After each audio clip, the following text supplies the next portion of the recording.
Honour score minus থাকার কারণে গেমে উঠতেছিলাম না, কথা বলতে পারতেছি না। 14 ঘন্টা পরে যে হলো আপনার কথা বলতে পারবো এবং কি মানে মাইকের গিলিস চটবে। পরে অনেকক্ষণ ঘাটাঘাটি করে কিছু গ্রুপে যাওয়ার পরে কিছু গ্রুপে গেলাম, কেউ কিক মারলো, কেউ ভালোবাসা দিল। ঘাটাঘাটি করে কিছুক্ষণ পর আর এক গ্রুপে গেলাম, ওখানে যে ম্যাচ স্টার্ট দিবে বলতেছে ভাই ব্যাকআপ প্লেয়ার হিসেবে গেম খেলেন। পরে আমি আর কি ব্যাকআপ প্লেয়ার হিসেবে ক্যারেক্টার মানে একটা নিয়ে এবারে ব্যাকআপ দেওয়া শুরু করলাম। পরে একটা ম্যাচ খেললাম, সামনে এনিমে দাঁড়াইছিল দুজন, এখানে ক্যাম্পারের মতন দাঁড়ায় আছে ভাই। পরে একটা কিলও পাই না, যে কটা ড্যামেজ দিছি সব কটা কিল চলেছে। লাস্ট রাউন্ড মানে লাস্টে আর কি একটা কিল পাইছি, এই জায়গাটায় উপরে উঠছি, এটারে মারবো, সেই মারা দিছে এই মুহূর্তে। পরে এই জায়গা আমাকে মনে করেন যে তারপরের রাউন্ড শুরু হয়ে যায়। এখানে পরের রাউন্ড গান মান নিয়ে এখানে আমি ঢুকতে যাই, রাশ দিব, এখানে ক্যারেক্টার মেরে আমাকে নক করে দেয়, আমার টিমমেটও নক। অবশ্যই এই রাউন্ড আমরা পাই না, এই রাউন্ডটা ঠুকছি, এই জায়গায় রাউন্ডটা ঠুকে গেছি আমরা।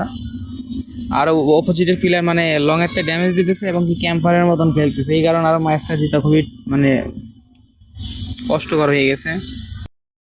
পরবর্তীতে আমি এখান থেকে মনে করেন যে এসকার নিয়ে নিলাম, এসকার নিয়ে লং রেঞ্জেতে খেলাম। এখানে 11 লেভেলের একটা ড্যামেজ দিয়ে যেটা মেরে দিছি, এখানে মেডিকেট করতেছিলাম। পরে একটা কিল চুরি করতে যাবো, এখানে কিছু মরে আমার টিমমেটে যা গোলাল ফেলা রিভাইভ দিছে। ওই উপরে দুইটা এনিমি ছিল, লাস্ট এই দুইটা এনিমি মরলে মনে করেন যে আমাদের চতুর্থ রাউন্ড শুরু হবে।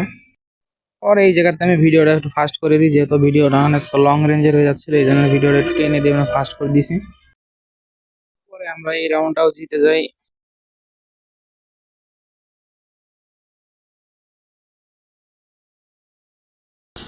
পরে আমরা যে তিনজন বেঁচে ছিলাম, এখানে একটা ক্যাম্পার ছিল, এটারে মারছি। লাস্ট এনিমি বেঁচে দিল, লাস্ট এনিমিটা ওই অপোজিট সাইডে এই যে জায়গায় একটা আছে, এটারে মারছে। এটা মারার মুহূর্তেই মানে মেসেজটা আসে কি খবর। পরে এই যে আর একটা রাউন্ড আছে, লাস্ট রাউন্ড, এই রাউন্ডে জিততে পারলে আমরা ম্যাচটা উইন।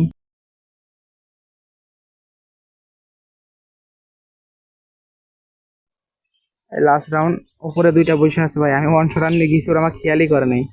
দুইটা দেখে নিয়ে যায় কীভাবে বসে আছে পলাই, দুইটারে মনে করেন যে ওয়ান শট দিচ্ছে মায়ের।